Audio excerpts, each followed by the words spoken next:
Hello artists, it's Miss Dunn. I'm so excited to create with you again this week. This week we're going to be working on a tiny art show. I have been so fascinated seeing all these posts on social media of tiny art shows and just had to give it a try. You can make whatever art you want using any supplies you want. The choices are really up to you. You can stick to a theme or not, but I'm excited to share my tiny art show and how to make one. Let's check it out. Here is my quarantine tiny art show I created inspired by the Tiny Art Show. My theme was rubber ducks, and I recreated famous paintings with the rubber ducks in them. I got a little carried away, as you can see. I had way too much fun making this. I'm going to give you all my secrets of how I made my show and some tips along the way to make your show. To start, you need one piece of paper and scissors. Cut out squares and rectangles for your canvas.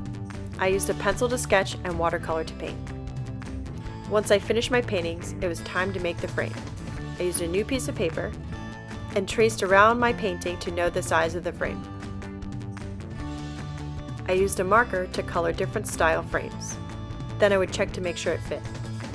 Once I finished all my frames, it was time to cut them out and glue them together. Then I went outside and set up my show. You can make your artwork inspired by an artist or make up your own unique style using anything you have available at home. As you're making your pieces, think about who is going to be the tiny spectators at your show. Your show could be drawings, paintings, pictures that you color, whatever you want. You can use a little bit of water on a brush and paint over marker to give it a watercolor effect. You could draw your frame around the canvas first and cut it out in one piece, or make the frames last on a separate piece of paper and glue, whatever works best for you.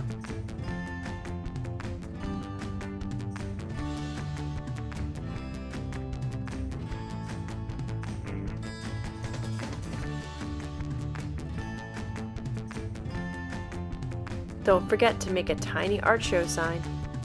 Now it's time to set up your show. I used packaging tape to set up my show on brick and Scotch tape for the indoor show you'll see in a second.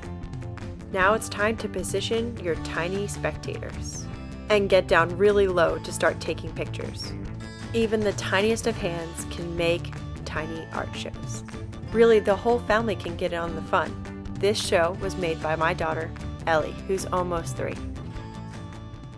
I had the best time creating my tiny art show, and I cannot wait to see yours. If you decide to post yours on social media, I would love to see it. Please tag me at artisfunwithmiss.dunn on Twitter or on Instagram. You can also do the same for our Allied Arts department at arts@UDSD. Thanks so much. I can't wait to see your shows.